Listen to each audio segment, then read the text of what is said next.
திண்டுக்கல்ல ஒரு தேவ மனுஷன் இருந்தார். அவர் ஒரு நாள் அசுத்தாவை பிடித்த ஒரு மனுஷனுக்காக ஜெபம் பண்ணிக்கிட்டு இருந்தார். அவர் இப்படி சொல்லி ஜெபம் பண்ணார். ஏ பிசாசு, இயேசுவின் விலாவின் ரத்தத்தை தெளிக்கிறேன் ஓடிப்போ.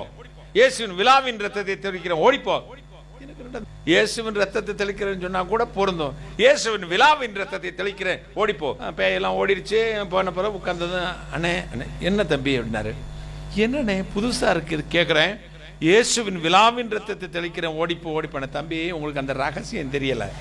கை ரத்தம் அவர் உயிரோடு இருந்த போது, கால் ரத்தம் அவர் உயிரோடு இருந்த போது, சிரசு ரத்தம் அவர் உயிரோடு இருந்த போது, எல்லாம் முடிச்சிட்டு மரணத்தால் வெற்றி பெற்ற பிறகு விழாவில் ஒருத்தன் குத்துனான் பாருங்க.